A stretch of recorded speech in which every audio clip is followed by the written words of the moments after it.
নমস্কার বন্ধুরা, মামি কুক ব্লগে সবাইকে স্বাগত জানিয়ে শুরু করছি আজ একটা নতুন রেসিপি। আজকে বানাবো চিকেন পকোড়া।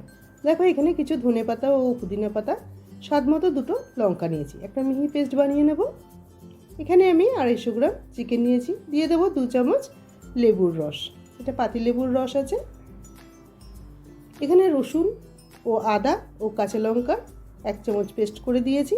আর যে মশলাটা করে নিয়েছিলাম ধনে পুদিনা, সেটা দিয়ে দিলাম।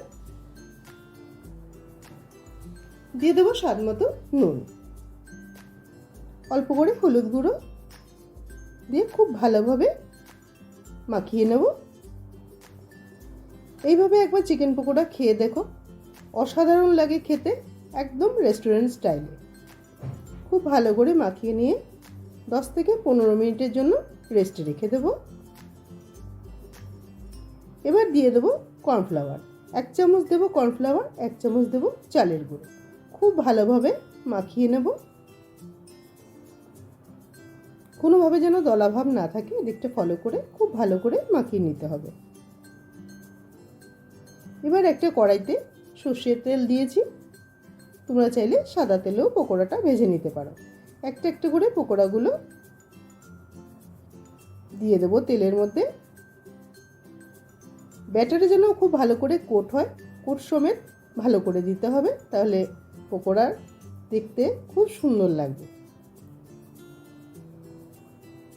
গ্যাসের ফ্লেমটাকে লো টু মিডিয়াম করে নিয়ে তারপর সুন্দর করে ভেজে নেব।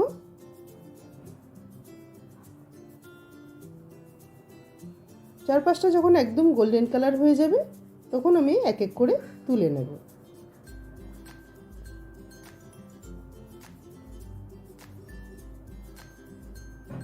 দেখো দেখতেই কত লোভনীয় লাগছে।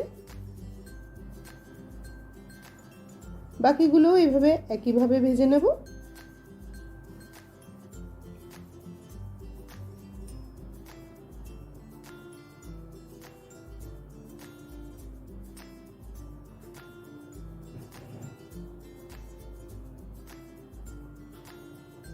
সুন্দর করে উল্টে পাল্টে লাল করে ভেজে নিলাম, এগুলোও তুলে নেব।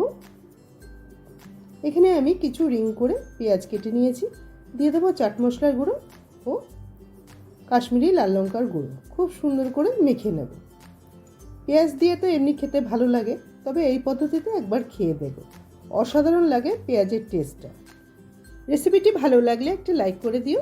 পুরো ভিডিওটা দেখার জন্য অসংখ্য ধন্যবাদ। দেখা হবে অন্য কোনো নতুন রেসিপির সাথে।